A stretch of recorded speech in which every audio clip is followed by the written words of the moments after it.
Hello and welcome to a video with me, Winner Andrew, to another video of Weekly Andrew, in which this week the only anime I have to talk about is Unnamed Memory, which I honestly wasn't really thinking I was going to be talking about until it's finished and everything, but considering how the adaptation for it's going currently, yeah. I don't know exactly what to say about it besides the fact that the adaptation is shit. And I can even tell that just from being an anime only, because that's just how bad it is. Considering it's basically a romance anime for the most part, but they basically cut out all the actual romantic development for some reason. Which just makes Oscar's and Tinasha's relationship just weird as fuck. Because it's just all over the place pretty much. It's like they're close one moment and then they're kind of apart and stuff. It's just like, what the hell is going on? It is genuinely like if you removed all the fights from a shonen anime, basically, or something like that. That's what's happened to the romance in this. And to kind of put things into perspective, I saw one comment on one, like episode 3 or something, though they are going off the manga, not the light novels, but as long as the manga is actually somewhat decent of an adaptation of the light novel, it's still pretty accurate, I'd guess. But apparently the scene at the end of episode 3, if this anime had been properly adapted with proper pacing and stuff, would have been in episode 10 or something like that. So yeah, end of episode 3 probably should have been then in episode 10. That just goes to show how much content is apparently being cut out of this completely. Seriously, over like half of it's being cut out from apparently. Going by that. But yeah.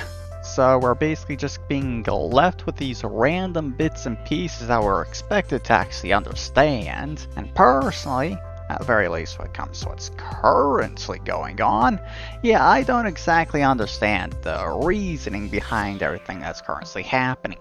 I'm sure it might be explained later. Maybe. Not entirely sure considering how this adaptation's going. And honestly, I think the only real reason why I'm actually still watching the anime is just the fact that it is actually still enjoyable to watch. And also the fact that I just have nothing else to watch on Tuesdays. Because it's literally the only anime I am watching on Tuesdays. But yeah, I don't really have all that much to say for the darn thing. I guess there's one other thing I could say for it, which is Oscar. I think Oscar is the closest I have seen an anime character to actually looking somewhat like me.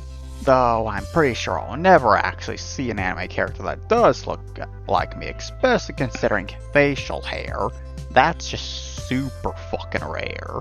But yeah, I think it's mostly just the hairstyle Oscar has that kind of makes it feel like it looks something like me a bit.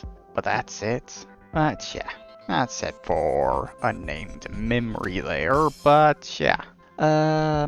Age of History 2 videos, I guess. First episode of that series is United States. Yeah, things are going pretty well on that series so far. I already had the Spanish-American War a century early. The Austro-Prussian War happened 50 years early, basically replacing the Napoleonic Wars because there was no French Revolution. And the War of 1812 instead was the War of 1819. So yeah, Britain was still distracted in Europe when I went and did that, which made that an easy victory. The Spanish and the British empires are completely destroyed. Yeah, things are going pretty well. I'm pretty sure next episode I'll basically just be focusing on taking over the rest of the Americas and everything there. But honestly, considering how things are currently going, I am genuinely wondering how realistic this series has been so far with that first episode at the very least for an alternative history. Just when it comes to an alternative history of how things could have played out, how realistic is that series so far with that first episode alone? I'm honestly kind of wondering that. Especially considering Spanish-American War, century early. Austro-Prussian War happened 50 years early. Especially the Spanish-American War being... yeah. Literally just got our independence as the United States there at the beginning of the scenario, and immediately go on to completely destroy the Spanish Empire completely. Yeah, I don't think that's very realistic, but it happened. Maybe if you kind of mess around the timing of things, it could kind of work out, possibly. Maybe have the Austro-Prussian War start earlier, Spain's involved in it, or something like that. Maybe at that point it'd be a bit more realistic. Not entirely sure. But yeah, honestly enjoying that series so far. Not exactly sure how long it's going to take to finish it though. But yeah, that's that. Haven't gotten around to any of the H games or anything yet. No Devious World or anything. But I have done Charles and Tainted Space again, kind of trying to get back to that. Try getting through the remaining content in it. So at this point I have actually finally gone to Zhengxi and started working through all the encounters and everything there. Slow progress, but I think I'm doing a good job on actually getting through things currently. But yeah, I think that's basically it I have for this week, I think. Yeah.